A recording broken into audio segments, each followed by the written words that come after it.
मानव श्वसन तंत्र, human respiration system. Respiratory system. श्वसन, कार्बन डाइऑक्साइड व ऑक्सीजन का विनिमय जो पर्यावरण, रक्त और कोशिकाओं के मध्य होता है को श्वसन कहा जाता है। रक्त O2 युक्त शुद्ध वायु को कोशिकाओं तक पहुंचाता है तथा कोशिकाओं द्वारा उत्सर्जित CO2 का परिवहन कर फेफड़ों के द्वारा वायुमंडल में छोड़ता है। मानव श्वसन तंत्र।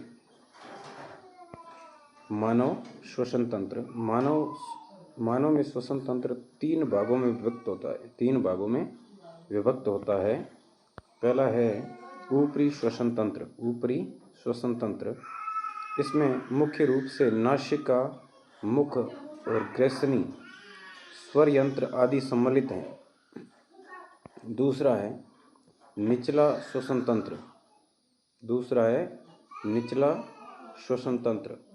इसमें श्वास नली, फेफड़े, श्वसनी ब्रोकाई एवं श्वसनिका ब्रोनी। मानव में श्वसन तंत्र तीन भागों में विभक्त होता है। ऊपरी श्वसन तंत्र, इसमें मुख्य रूप से नासिका, मुख, ग्रसनी स्वर यंत्र आदि सम्मिलित हैं। दूसरा है निचला श्वसन तंत्र। इसमें श्वास नली, फेफड़े, श्वसनी ब्रोकाई एवं श्वसनिका कुपिका आदि सम्मिलित है। तीसरा है श्वसन मांसपेशियों में मुख्य रूप से मध्य पट्ट आता है।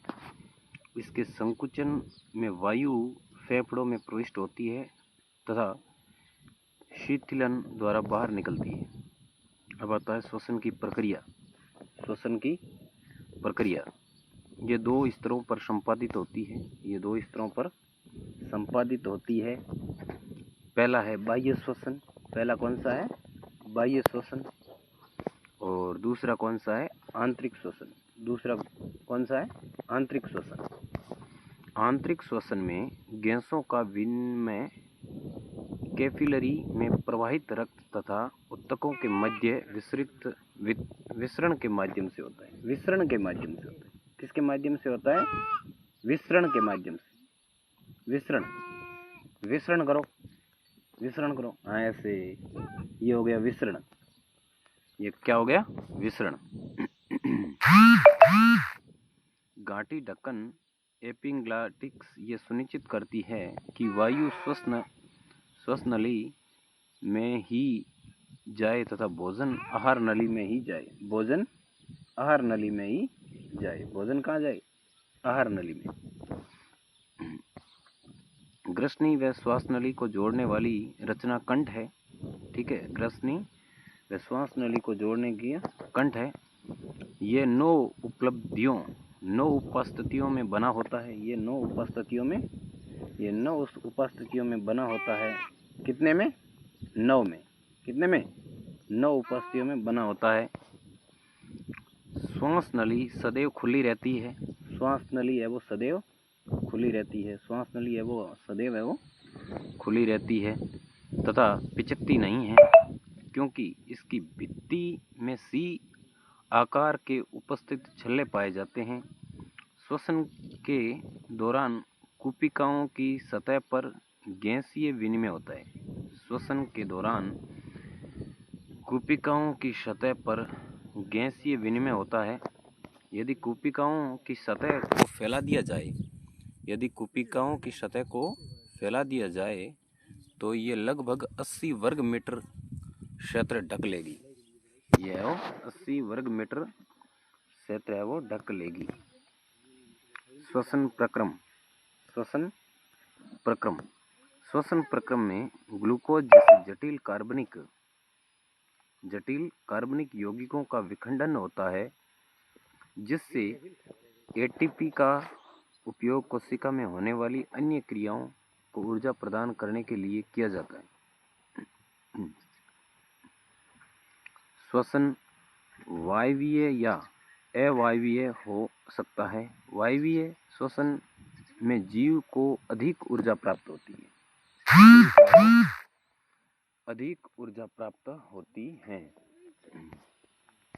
श्वसन क्या है? अभी अपन श्वसन के बारे में पढ़ेंगे कि श्वसन क्या है। श्वसन वो चीज़ है कि कोशिकाओं की विभिन्न क्रियाओं के संपादन हेतु ऊर्जा की आवश्यकता होती है। कोशिकाओं को अपनी विभिन्न क्रियाओं के संपादन हेतु ऊर्जा की आवश्यकता होती है। ऊर्जा प्राप्त करने के हेतु कोशिकाएं पोषक तत्वों का O2 द्वारा ऑक्सीकरण करती है। इस क्रिया के फलस्वरूप ATP का निर्माण होता है तथा हानि कारण CO2 गैस उत्पन्न होती है। ऊर्जा प्राप्त करने की इस क्रिया के लिए वायुमंडलीय O2 का शरीर में प्रवेश तथा CO2 का उत्सर्जन परम आवश्यक है। गैसों का ये आदान प्रदान रक्त के माध्यम से पूर्ण होता है। गैसों का ये आदान प्रदान रक्त के माध्यम से पूर्ण होता है। रक्त O2 गैस को अपने अंदर घोलकर विभिन्न अंगों व ऊतकों तक पहुंचाता है तथा उनके द्वारा उत्पन्न CO2 को अपने अंदर समाहित कर वातावरण में भेजता है। गैसों जैसे CO2 व O2 के इस आदान प्रदान की क्रिया जो पर्यावरण रक्त और कोशिकाओं के मध्य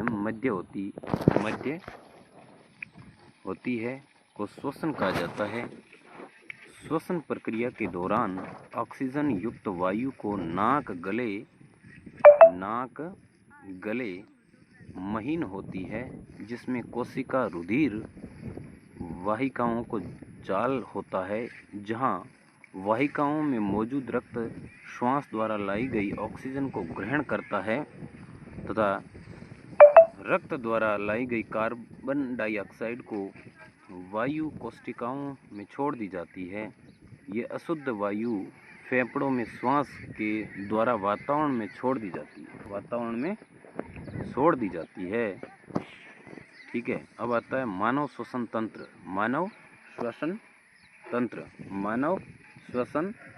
तंत्र ह्यूमन रेस्पिरेटरी सिस्टम। ठीक है, मानव में मुख्य रूप से श्वसन तंत्र को 3 भागों में व्यक्त किया गया है। ऊपरी श्वसन तंत्र, निचला श्वसन तंत्र एवं श्वसन मांसपेशियां। अब देखो ऊपरी श्वसन तंत्र, अपर रेस्पिरेटरी सिस्टम। ऊपरी श्वसन तंत्र में मुख्य रूप से नासिका, मुख और ग्रसनी, स्वर यंत्र लैरिंक्स कार्य करते हैं। नासिका यानी नोज ये पहला श्वसन अंग है जो बाहर दिखने वाली एक जोड़ी नासाद्वार से शुरू होता है। ये एक बड़ी गुहा के रूप में होती है जो एक पतली हड्डी व झिल्ली के द्वारा 2 भागों में विभक्त होती है। नासिका गुहा एक पृष्ठभाग नासाग्रसनी में खुलता है। नासिका गुहा में पाए जाने वाले महीन बाल पतली झिल्ली में होने वाला रक्त प्रवाह, झाड़ूनुमा पक्षमाभ तथा श्वसन आपसी सहयोग में श्वास वायु में धूल कण, पराग कण, फरूंद आदि को दूर कर उसे शुद्ध करते हैं। इस शुद्धि के पश्चात ही श्वास वायु फेफड़ों में प्रवेश करती है। अभी आता है माउथ। मुख्य श्वसन तंत्र में एक द्वितीयक अंग के तौर पर कार्य करता है। श्वास लेने में मुख्य भूमिका नासिका होती है, परंतु आवश्यकता होने पर मुख भी श्वास लेने में काम आता है। यहाँ यह बात ध्यान देने योग्य है कि मुख से ली गई श्वास वायु नासिका से ली गई श्वास की भांति शुद्ध नहीं होती है। अभी ग्रसनी है वो अपन कल चैप्टर पढ़ेंगे।